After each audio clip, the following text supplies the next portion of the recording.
గత ఎన్నికల్లో వైసీపీ దారుణ ఓటమిని చవిచూసింది. అసలు ఆ పార్టీ అంత దారుణంగా ఓడిపోతుందని ఎవరూ కూడా ఊహించలేకపోయారు. ప్రజాక్షేత్రంలో వైసీపీ బలంగా ఉన్నప్పటికీ వాటిని తమకు అనుకూలంగా మార్చుకోవడంలో నాయకులు ఘోరంగా ఫెయిల్ అయ్యారు.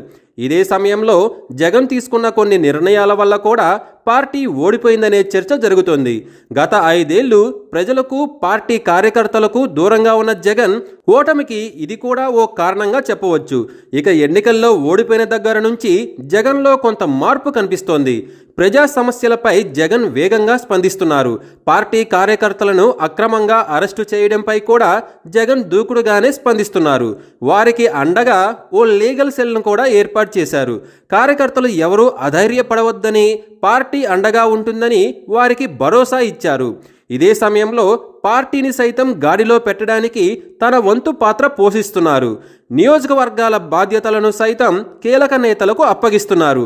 ఇప్పటికే పలు నియోజకవర్గాలకు ఇన్ఛార్జీలను నియమించారు. తాజాగా పాయకరావుపేట నియోజకవర్గానికి సంబంధించి జగన్ కీలక నిర్ణయం తీసుకున్నారు. పాయకరావుపేట నియోజకవర్గం నుంచి 2019లో గొల్లా బాబురావు విజయం సాధించారు. ఆయన్ను రాజ్యసభకు పంపించడంతో 2024 ఎన్నికల్లో శ్రీకాకుళం జిల్లా రాజాం నుంచి అక్కడ ఎమ్మెల్యేగా ఉన్న కంబాల జోగులుని తెచ్చి పాయకరావుపేట నుంచి 2024లో పోటీ చేయించారు. పాయకరావుపేటలో వైసీపీ భారీ ఓటమిని మూటగట్టుకుంది. ఆ తర్వాత కంబాల జోగులు పాయకరావుపేట వైపు కన్నెత్తి చూడలేదు. ఆయన సొంత నియోజకవర్గం రాజాంకి తిరిగి వెళ్ళిపోయారు. దీంతో పాయకరావుపేట వైసీపీ ఇన్ఛార్జ్ ఎవరు అన్న ప్రశ్న తలెత్తింది. తిరిగి గొల్లా బాబురావుకు పాయకరావుపేట బాధ్యతలు అప్పగిస్తారని అంతా అనుకున్నారు. కానీ పాయకరావుపేట విషయంలో జగన్ ఆచితూచి అడుగులు వేస్తున్నారు. వచ్చే ఎన్నికల్లో ఇక్కడ పార్టీ గెలుపు కీలకం కావడంతో జగన్ వ్యూహాత్మకంగా ఆలోచిస్తున్నారు. 2030 మార్చి వరకు బాబురావు రాజ్యసభ పదవీ కాలం ఉంటుంది. దాంతో పాయకరావుపేటలో ఆయనకు కాకుండా మరో వ్యక్తికి బాధ్యతలు అప్పగించాలని జగన్ భావిస్తున్నారు.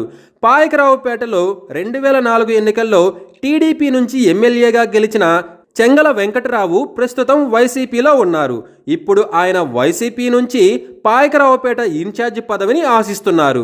చెంగల వెంకటరావుని ఇన్ఛార్జిగా చేస్తారనే చర్చ వైసీపీలో సాగుతోంది. ఇటీవల ఉత్తరాంధ్ర బాధ్యతలు స్వీకరించిన విజయసాయిరెడ్డికి చెంగల వెంకటరావు ఘన స్వాగతం పలికారు. దీంతో చెంగల వెంకటరావు సైతం పార్టీలో ఫుల్ యాక్టివ్గా పనిచేస్తున్నారు. చెంగలకే నియోజకవర్గ బాధ్యతలు అప్పగిస్తేనే పార్టీ గాడిలో పడుతుందని నియోజకవర్గ వైసీపీ కార్యకర్తలు సైతం భావిస్తున్నారు. చెంగల వెంకటరావు బాలకృష్ణతో సన్నిహితంగా ఉంటారు. గతంలో ఆయనతో పలు సినిమాలకు ఆయన నిర్మాతగా కూడా వ్యవహరించారు.